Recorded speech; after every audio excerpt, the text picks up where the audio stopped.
মাননীয় বিরোধী দলীয় নেতা বলেছেন তাদেরকে আমরা রেমিটেন্স যোদ্ধা বলি, তারা যেন বীরের মর্যাদা পায়। অবশ্যই আমরা এখানে আলোচনা করে এই প্রবাসী রেমিটেন্স যোদ্ধাদেরকে বীরের মর্যাদা দিতে পারি।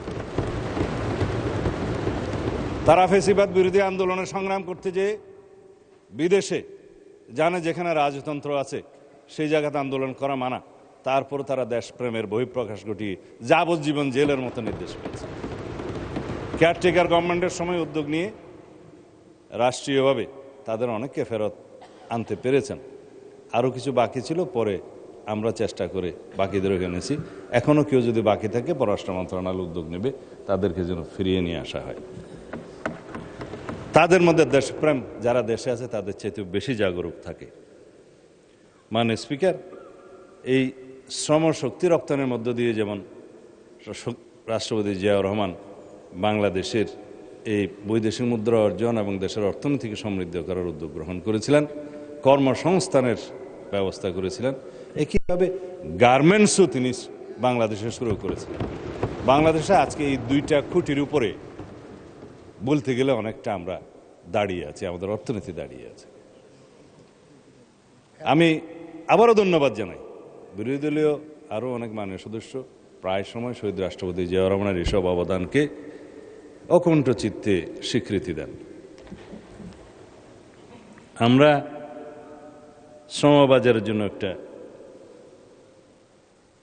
টাস্ক ফোর্স গঠন করা যায় কিনা, সমস্ত সমস্যাবলী খতিয়ে দেখে রিকমেন্ডেশনস দেওয়ার জন্য নিরসনের জন্য যে প্রস্তাব, মাননীয় স্পিকার আপনি একটু আগে যেটা বললেন, মাননীয় প্রধান বিরোধী দলীয় নেতা যেটা প্রস্তাব করেছেন সেটার একটা বিকল্প অবশ্য এখানে আছে।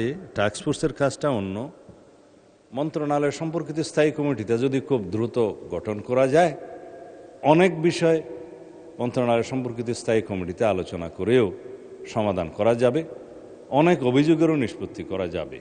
তবে টাস্ক ফোর্স সম্পর্কিত যে প্রস্তাবটা দিয়েছেন সেটা শ্রম মন্ত্রণালয় পরীক্ষা নিরীক্ষা করে আমার মনে হয় একটা টাস্ক ফোর্স প্রতিষ্ঠা করা যায়। আর তাদেরকে বিমানবন্দর সহ সমস্ত জায়গায় যাতে যথাযথ সম্মান প্রদান করা হয় এবং অগ্রাধিকার দেওয়া হয় সেই বিষয়টি স্বরাষ্ট্র মন্ত্রণালয়, শ্রম মন্ত্রণালয় মানে প্রবাসী কল্যাণ মন্ত্রণালয় এবং পররাষ্ট্র মন্ত্রণালয় সম্মিলিতভাবে সিভিল এভিয়েশন মিনিস্ট্রি সহ একটা ওয়ার্কিং কমিটি করে আমরা সেই কাজটা করতে পারি, সেটা সরকারি পর্যায়ে। এটা যদি আপনারা, আমার মনে হয় এটাও আপনারা অ্যাড্রেস করতে চেয়েছেন, এটাও আমরা করতে পারি আমাদের প্রবাসী বন্ধুদের জন্য।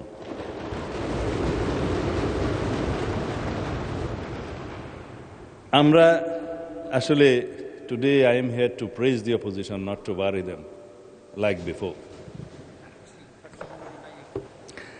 আমাদের মালয়েশিয়া মাননীয় প্রধানমন্ত্রীর ফার্স্ট ভিজিট নির্ধারিত হয়েছে। তার মানে এই না যে মানে মালয়েশিয়া ফার্স্ট, এটার গুরুত্ব তিনি দিয়েছেন। মালয়েশিয়ার শ্রমবাজার উন্মুক্ত করার জন্য আমাদের 2 জন মন্ত্রী এবং উপদেষ্টাকে মালয়েশিয়া পাঠিয়েছিলেন। সরকারের উচ্চ পর্যায়ে তাদের সাথে আলাপ আলোচনা হয়েছে যে কিভাবে শ্রমবাজার উন্মুক্ত করা যায়, আরও বেশি শ্রমশক্তি বাংলাদেশ থেকে প্রেরণ করা যায়। তিনি এই বিষয়টায় খুবই মনোযোগ দিয়েছেন মাননীয় প্রধানমন্ত্রী।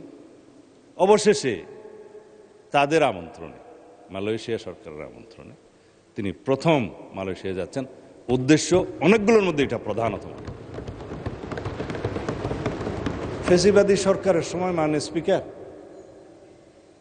অনেকে এটাকে বহুল আলোচিতভাবে আদম ব্যবসা হিসেবে পরিচিত করে, শব্দ দুটো সম্মানিত নয় সেজন্য আমি এখানে ব্যবহার করতে চাই না, কলঙ্কিত করেছে।